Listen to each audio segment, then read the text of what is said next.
Comme je l'ai souvent expliqué, évidemment, le couple, ce n'est pas un sujet nouveau. C'est un sujet que j'ai abordé, que j'aborde et que j'aborderai tellement de fois, parce que c'est le sujet fondamental. Le sujet fondamental qui est, d'une certaine manière, le commencement, le milieu, la fin, le but, la réalisation de toute la Torah. Pourquoi ? Parce que, comme je l'ai déjà expliqué, nos maîtres mettent en évidence que la première lettre de la Torah, la première lettre du premier mot, Bereshit, au commencement, la première lettre est un bet. Et nos maîtres s'étonnent, pourquoi, si déjà on commence la Torah, pourquoi commencer par la deuxième lettre de la Torah, le bet? Pourquoi ne pas commencer par la première lettre de la Torah, le Aleph?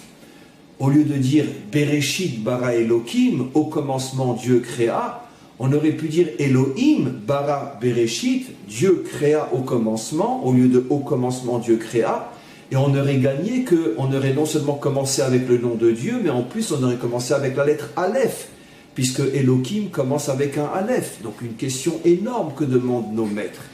Ils répondent, évidemment, il y a une volonté. Si le verset dit au commencement Elohim créa, au lieu de dire Elohim créa au commencement, c'est parce qu'il y avait volontairement une intention de la Torah de commencer la Torah par la lettre Bet. Et pourquoi disent nos maîtres? Parce que la lettre Bet est la première lettre du mot bracha, bénédiction. Et la bracha fait toujours dans la Torah allusion à l'union réussie entre un homme et une femme. La preuve, la première fois qu'apparaît le mot bracha dans la Torah, bénédiction, Vaïvarer Otam, il les a bénis, c'est à l'occasion de l'union entre la dimension masculine et la dimension féminine. On ne trouvera jamais dans la Torah le mot bracha s'il n'y a pas un couple qui est suggéré, soit clairement, soit une suggestion, soit une allusion, mais le mot bracha ne peut pas exister s'il n'y a pas un couple. En bracha shora ela betor beito shel Adam. La bracha, la bénédiction, ne se trouve que là où il y a l'union entre un homme et une femme, entre la dimension masculine et la dimension féminine. Donc, dès le début de la Torah, en parlant de bracha, fait allusion au couple.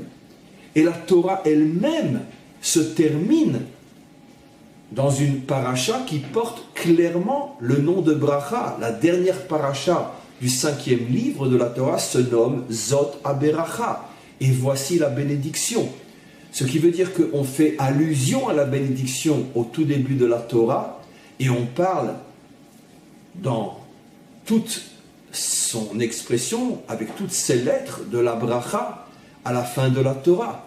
Comme nous le savons et comme je vous l'ai toujours et souvent et toujours expliqué, que l'histoire ou les histoires de la Torah font allusion finalement à toute l'histoire du monde, depuis la création jusqu'à la délivrance finale. C'est la raison pour laquelle cette histoire, l'histoire biblique, est appelée l'histoire sainte, parce qu'elle est le condensé, elle est l'atome, elle est la racine, elle est la source de toute l'histoire humaine jusqu'à la délivrance finale et bien après. Ce qui veut dire que, effectivement, la Torah commence par la création, et la dernière paracha, Zot Abracha, fait en vérité allusion à la fin de l'histoire, c'est-à-dire à la délivrance finale. Et la délivrance finale s'appelle Zot Abracha, c'est-à-dire donc que la bracha, la bénédiction, se dévoile dans toute sa puissance, avec toutes ses lettres, plus rien n'est caché, plus rien ne manque. Et là encore une fois, bien évidemment, ça fait allusion finalement au couple. Pourquoi ça fait allusion au couple? Comme je l'ai expliqué, il n'y a pas de bracha sans couple. Ce qui veut dire que dès le début de la création, il y a une allusion au couple qui doit se construire, et seulement à la fin de l'histoire, au moment de la délivrance finale, nous atteindrons véritablement la réussite du couple. Ce qui veut dire que la Torah ici nous révèle un secret absolument fabuleux. Toute l'histoire humaine, et pas seulement bien évidemment l'histoire d'Israël, l'histoire de chaque homme, de chaque femme, l'histoire des peuples, des nations, des civilisations, toute l'histoire de l'humanité tourne autour de la réussite ou non du couple. Et je l'ai souvent expliqué dans mes cours, que finalement dans l'union entre un homme et une femme, sont symbolisées l'union de tous les contraires qui justement n'étant pas unis et réunis, amène ces contraires, tous les problèmes, toutes les dissensions, toutes les disputes, toutes les querelles, toutes les guerres et toutes les catastrophes qui traversent l'histoire humaine. Parce que toutes les catastrophes de l'histoire humaine sont la conséquence directe de notre incapacité à unir les contraires. Moi je suis de gauche, toi tu es de droite, moi je suis religieux, là tu ne l'es pas, moi je suis musulman, tu es chrétien, je suis juif, je suis bouddhiste, je suis un homme, je suis une femme, je suis blanc, tu es noir, je suis rouge, je suis jaune, et je suis riche, tu es pauvre, etc., etc., etc. Et dans la mesure où il y a un conflit entre les différents, c'est que chacun veut imposer ce qu'il est aux autres, au lieu d'accepter, de respecter, d'aimer et de s'unir dans la paix, on veut soit s'imposer, soit pire encore, détruire la différence. Et donc, tous les problèmes de l'humanité, les problèmes politiques, les problèmes sociaux, les problèmes économiques, les problèmes religieux, les problèmes philosophiques, tous les problèmes de l'humanité tournent autour de ce refus d'unir les contraires. C'est la raison pour laquelle l'un des versets qui symbolise au mieux la délivrance finale nous dit « Bayomawi Hashem Echad » en ce jour Dieu sera un, c'est-à-dire que tous les contraires seront réunis, mais toute l'histoire ou le laboratoire plutôt de cette expérience de l'union des contraires se situe essentiellement à l'intérieur d'un couple, parce que l'homme représente la moitié de tous les contraires existants dans ce monde, la femme représente l'autre moitié de tous les contraires existants dans ce monde, et de leur réussite dépend l'union finalement de tous les contraires.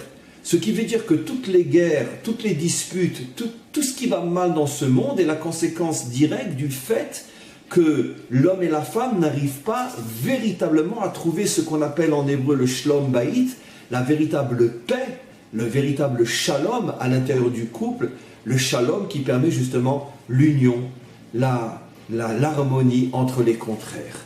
Et donc la Torah tout de suite nous met au parfum, la Torah tout de suite nous met en garde. Sachez que ça ne sert à rien de partir dans de grands débats philosophiques ou spirituels ou religieux, politiques, etc., etc. Ça ne sert à rien de partir dans ce genre de débat et dans ce genre de discours concernant, on pourrait dire, l'avenir du monde. Tout se joue au niveau d'un couple.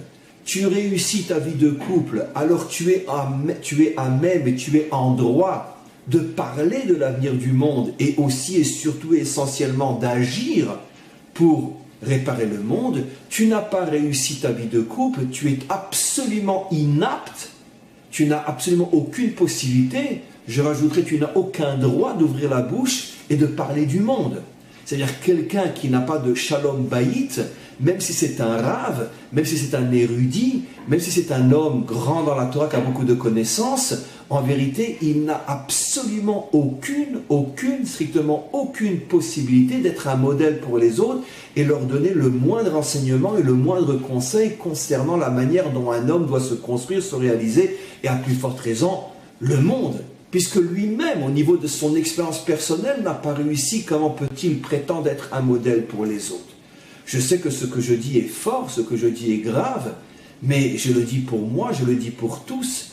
La Torah refuse absolument de rentrer dans on pourrait dire dans cette hypocrisie de l'homme érudit, du penseur qui veut sauver le monde, alors que dans sa propre vie de couple, il a de graves problèmes. Donc construis-toi d'abord avec ton épouse, construis-toi avec ton mari, et après tu pourras être un modèle et tu pourras être une source pour les autres aussi. C'est la raison pour laquelle tout commence par la lettre Bet, première lettre du mot bracha, tout se termine par le mot bracha pour bien nous faire comprendre que n'ont le droit à la parole dans ce monde que ceux qui peuvent montrer leur couple et montrer qu'ils ont réussi. Les autres ne peuvent que se taire. Ce qui veut dire que dans la vie de tous les jours, je vous donne ici un conseil énorme. Si vous avez un maître, si vous avez quelqu'un qui vous conseille, et j'irai même pas seulement dans le monde et dans le domaine religieux, je parle aussi à un psychologue, je parle à un conseiller, etc. Toute personne que vous voulez prendre comme modèle pour vous aider, mais qui n'est pas lui-même un modèle dans sa vie de couple, fuyez-le, parce qu'il ne pourra que vous apporter des catastrophes. Et même s'il sait vous séduire avec un langage mielleux, etc., dans la mesure où il n'a pas réussi sa vie de couple, fuyez-le, il est absolument impossible qu'il puisse être pour vous un modèle. C'est le message formel que nous enseigne la Torah, bracha, couple, couple, bracha, bracha, couple, couple, bracha.